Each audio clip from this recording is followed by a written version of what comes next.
CMR shopping mall biggest festive ధమాకా గంటకు బహుమతులు గెలుచుకోండి. నమస్తే, నేను Keshav. Welcome to Suman TV. Andhra Pradesh ఉప ముఖ్యమంత్రి పవన్ కళ్యాణ్ పశ్చాత్తాప దీక్ష పూర్తయింది, ప్రాయశ్చిత్త దీక్ష పూర్తయింది. అలానే మొక్కులు చెల్లించిన ప్రక్రియ కూడా కంప్లీట్ అయింది. సాక్షాత్తు శ్రీ వెంకటేశ్వరుని సన్నిధిలో వారాహి డిక్లరేషన్ పెట్టి ఆయన పూజలు చేశారు. ఏం చెప్పబోతున్నారు వారాహి డిక్లరేషన్? అలానే ఈ సభ తర్వాత జనసేన శ్రేణులకి దిశానిర్దేశం చేసే అవకాశాలు ఉన్నాయని నాయకులు కూడా మాట్లాడుతున్నటువంటి పరిస్థితి. ఈ అంశంపైన విశ్లేషణ చూద్దాం. జనసేన పార్టీ సీనియర్ నేత శివశంకర్ గారు మనతో పాటు ఉన్నారు. శివశంకర్ గారు నమస్కారం. నమస్కారం అండి. పవన్ కళ్యాణ్ గారి యాత్రలో ఒక అంశం హైలైట్ అంటే ఇప్పుడు వారాహి డిక్లరేషన్తో పాటు వారి రెండో కుమార్తె తరపున ఇచ్చిన డిక్లరేషన్ అందరినీ ఆకట్టుకుంది. ఇద్దరు కూతురుల్ని అటు ఇటు పెట్టుకుని ఆయన నడుస్తున్నటువంటి విధానం వీడియోలో మాత్రం తెగ వైరల్ అవుతుంది. ఏం చెప్తారు? ఏంటి డిక్లరేషన్ ఎందుకు ఇవ్వాల్సి వచ్చింది? మైనర్లకు కూడా డిక్లరేషన్ ఇవ్వాలా? దాన్ని బట్టి మనకి స్పష్టత వస్తుంది. మీకు కానీ నాకు కానీ భారతదేశ ప్రజలందరికీ కూడా rule of law is greatest thing. Rule of లాని ఎంత ప్రాముఖ్యత ఇవ్వాలి అన్నది తెలుసుకోవాలి ప్రతి ఒక్కరికి. గతంలో రూల్ ఆఫ్ లాని బ్రేక్ చేసిన వ్యక్తులకి ఇది అర్థం అవ్వాలి. ఓకే. పవన్ కళ్యాణ్ గారు చిన్న కుమార్తె she is a Christian. Okay. So endowment act ప్రకారం ఒక రూల్ పెట్టుకున్నారు. ఇది ఓటమి ప్రభుత్వం తెచ్చింది కాదు, అది మొదటి నుంచి ఉంది రూల్.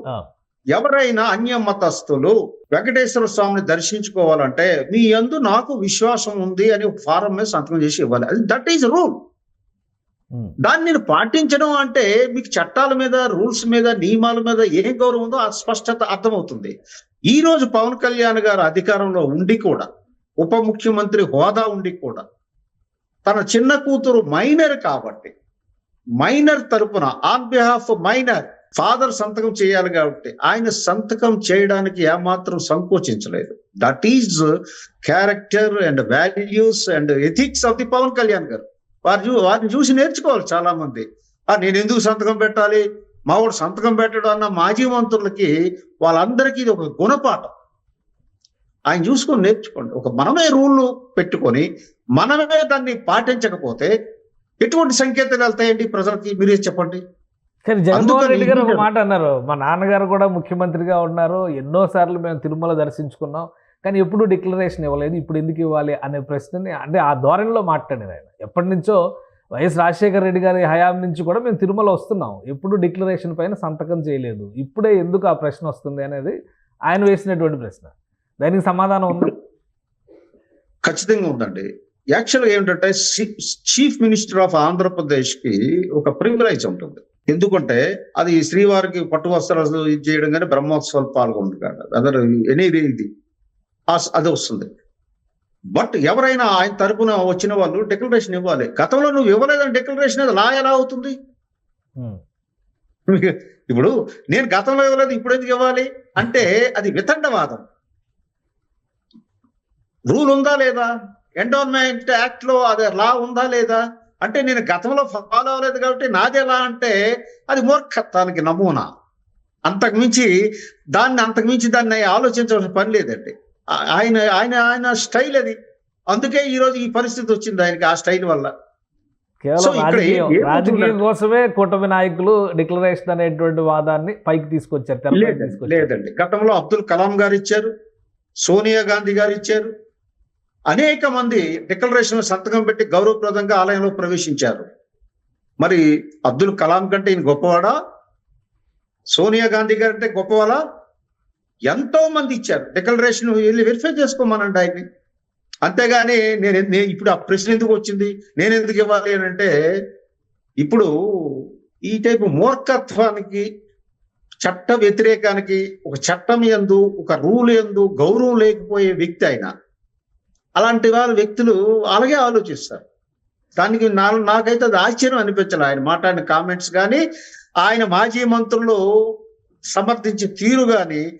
ఆ పార్టీ కల్చర్ ఏమీ మారలేదు, ఓటమి నుంచి వారు గుణపాఠాలు నేర్చుకోలేదు అన్నది స్పష్టమైందండి.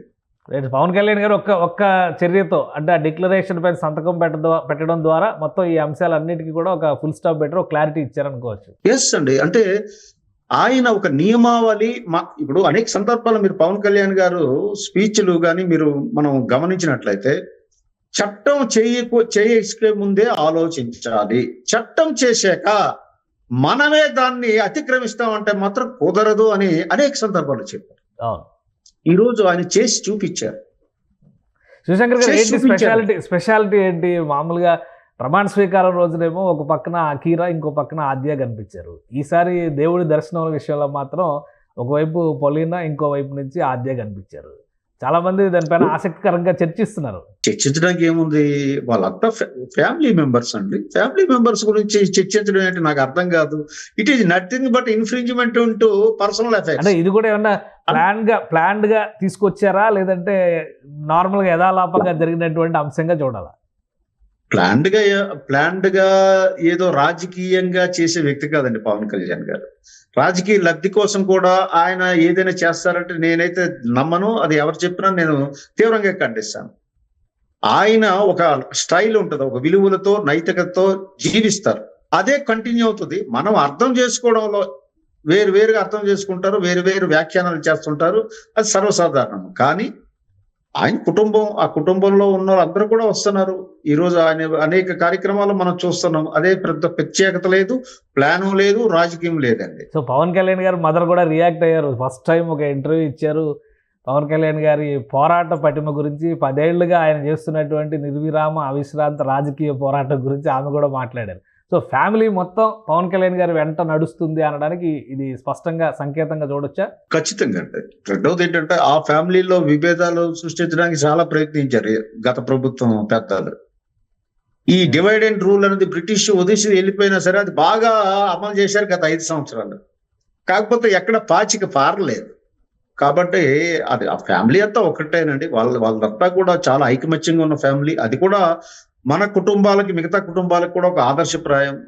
ఎంత ఎత్తుకెదిగినా ఒదిగుండే లక్షణం కూడా ఆ కుటుంబంలో మనం చూస్తూ ఉన్నాం అనేక సంవత్సరాలుగా. అది కూడా ఆదర్శం. ఇవన్నీ వాళ్ళకి కనబడవు. ఇవన్నీ మంచి కనబడతానికి ఏదో దాన్ని అన్వయించి ఏదో దాని ప్రకారం లబ్ధి పొందాలని చూస్తారు. ఎదుటివాడు కూడా అలాగే చేస్తున్నాడేమో అని అనుకుంటుంటారు. వాళ్ళ షార్ట్ సైటెడ్నెస్ అండి, అంతమించి ఏం లేదు. లడ్డూ కల్తీ అంశానికి సంబంధించి ఒక ఫుల్ స్టాప్ పడ్డట్టేనా, లేదా ఒక క్లారిటీ, స్పష్టత వచ్చినట్టు? ఒకవైపు సుప్రీంకోర్టులో విచారణ జరుగుతుంది, ఇంకోవైపు సిట్ ఎంక్వైరీ విషయంలో కూడా సుప్రీంకోర్టు విచారణ దృష్టిలో పెట్టుకొని పెండింగ్లో పెట్టాలని స్టేట్ గవర్నమెంట్ డిసైడ్ చేసింది. పవన్ కళ్యాణ్ గారు ప్రాయశ్చిత్త దీక్షను ముగించారు. దీనిపైన ఉన్నటువంటి వివాదం, చర్చ పరిసమాప్తం అయింది అనుకోవచ్చా? అంటే ఒకటి, ఇప్పుడు దాని గురించి నేను కామెంట్ చేయడం కూడా తగదు. ఎందుకంటే మ్యాటర్ సుప్రీంకోర్టులో ఉంది.